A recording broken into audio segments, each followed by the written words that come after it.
Hello everyone, मैं हूं Deepika and welcome to our channel legal सोच।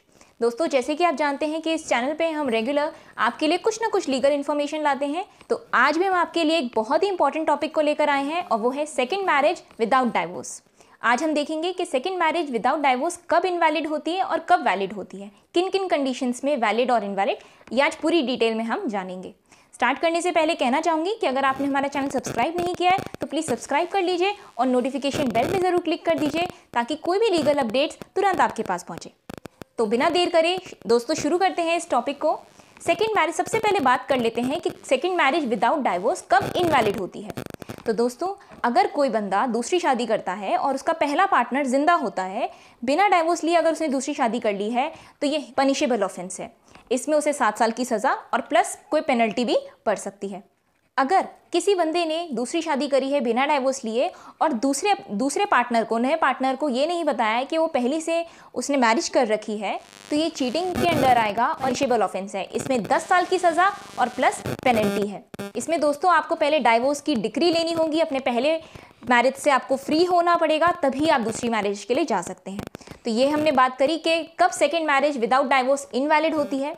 अब बात कर लेते हैं कब वो वैलिड होती है। दोस्तों, यहाँ हम कुछ बहुत ही इंपॉर्टेंट पॉइंट्स डिस्कस करेंगे, यहाँ हम सेक्शन 12 भी डिस्कस करेंगे, तो बहुत ही ध्यान से पूरे एंड तक की वीडियो देखिएगा। अब हम बात करने जा रहे हैं कि सेकेंड मैरिज विदाउट डाइवोर्स कब वैलिड होती है। तो पहली बात दोस्तों, अगर आपकी पहली मैरिज नल एंड वॉइड के कंडीशन में आती है, नल एंड वॉइड के अंडर आती है, यानी कि शून्य मानी जाती है। अब दोस्तों, नल एंड वॉइड कब मानी जाएगी? जब आप उसको सेक्शन 12 के अंडर डालकर अपना सिंगल स्टेटस वापस पाएंगे। फटाफट से सेक्शन 12 की कंडीशन डिस्कस कर लेते हैं ताकि आपको किसी और वीडियो को ढूंढना ना पड़े। सेक्शन 12 के अंडर पिटीशन डालने के लिए दोस्तों कुछ ग्राउंड्स होते हैं, जिसमें पहला ग्राउंड है अगर आपका पार्टनर इंपॉर्टेंट है, यानी कि नपुंसक है, तो आप सेक्शन 12 की पिटीशन डाल सकते हैं। दूसरा पॉइंट इसमें होता है कि अगर किसी भी सेक्शन 5 के क्लॉज 2 के किसी भी पॉइंट का उल्लंघन किया गया है, हिंदू विवाह अधिनियम के सेक्शन 5 के क्लॉज 2 का अगर कोई भी उल्लंघन किया गया है तो वो आपकी उसमें नल एंड वॉइड की कैटेगरी में आएगी। अब इसमें सेक्शन 5 के क्लॉज 2 में क्या क्या पॉइंट्स हैं वो फटाफट से डिस्कस कर लेते हैं। पहला पॉइंट है कि आपका पार्टनर मैरिज के समय मैरिज के लिए सहमति देने के लिए सक्षम नहीं था, क्योंकि वो मेंटली इल था या मेंटली इल थी, तो इसलिए उसका माइंड ढंग से काम नहीं कर रहा था और इसलिए वो अग्री हो गया या हो गई। ये चीज़ आपको कोर्ट में प्रूफ करनी होगी और तब आपकी मैरिज नल एंड वॉइड की कैटेगरी में आ जाएगी। दूसरा पॉइंट है, अगर आपका पार्टनर ने सहमति तो दे दी लेकिन उसकी मानसिक स्थिति इतनी ज़्यादा बिगड़ी हुई है कि वो बच्चे पैदा करने के लिए सक्षम नहीं है। तीसरा पॉइंट, यदि आपके पार्टनर को समय समय पर पागलपन के दौरे पड़ते हैं।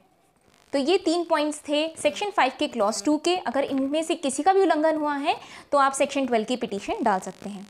तीसरा ग्राउंड है दोस्तों, अगर आपकी शादी किसी भी दबाव में आकर हुई है, कोई भी आपसे धोखा हुआ है, चीटिंग हुई है, मान लीजिए आपकी एज कम थी, 18 साल से या 21 साल से कम थी, जो बॉयज़ एंड गर्ल्स के लिए क्राइटेरिया होता है, तो भी आप सेक्शन 12 की पिटीशन डाल सकते हैं।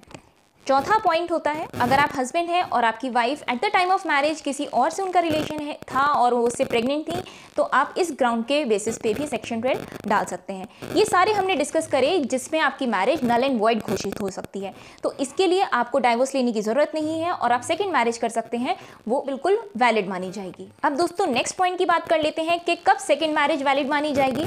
अगर आपकी शादी रिचुअल्स के अकॉर्डिंग नहीं हुई है, मान लीजिए आप अगर हिंदू धर्म से हैं, फेरे ढंग से नहीं हुए या कुछ भी ऐसी कोई बात हुई है जिससे आपकी शादी नहीं मानी जा सकती, तो और इस चीज़ को आप कोर्ट में प्रूफ कर सकते हैं, तो ये भी आपका सेकेंड मैरिज के केस में भी वैलिड मानी जाएगी। तीसरा पॉइंट दोस्तों, अगर आपके पार्टनर की डेथ हो गई है तो आप उसका डेथ सर्टिफिकेट शो करके आप सेकेंड मैरिज के लिए मूव ऑन कर सकते हैं। अगला पॉइंट है दोस्तों कि अगर आपके पार्टनर की कोई खैर खबर नहीं है, पिछले 7 साल से कोई आपको उसके बारे में मालूम नहीं है, ना ही उसके रिश्तेदारों को मालूम है, तो आप सेकंड बंदे को, जिससे भी आप शादी करना चाहते हैं, आप ये सब बातें बताकर कि मैं पहले से शादीशुदा हूँ और मेरे पार्टनर की कोई खैर खबर नहीं है, ये सब बताकर आप सेकेंड मैरिज के लिए जा सकते हैं। दोस्तों, यहाँ हमने डिस्कस करा कि कब सेकेंड मैरिज इनवैलिड होती है और वैलिड होती है। यह एक बहुत इंपॉर्टेंट पॉइंट, अगर आप सेक्शन 12 डालते हैं तो इससे आपको अपना सिंगल स्टेटस वापस मिल जाता है, यानी कि आप डाइवोर्सी नहीं कहलाएंगे, आप बिल्कुल सिंगल कहलाएंगे। आगे जो सेकेंड मैरिज के लिए है, आप सिंगल स्टेटस के साथ सेकेंड मैरिज के लिए अप्रोच कर सकते हैं। दोस्तों, इस चीज़ को लेकर हमारे मन में बहुत सारे कन्फ्यूजन्स रहते हैं, कई बार सेकेंड मैरिज को लेकर बहुत सारे डाउट्स रहते हैं मन में। तो उम्मीद है इस वीडियो के जरिए आपके डाउट्स कहीं ना कहीं कुछ क्लियर हुए हों। तो अगर ऐसा हुआ है, आपको वीडियो पसंद आई हो तो प्लीज़ लाइक एंड शेयर कर दीजिए।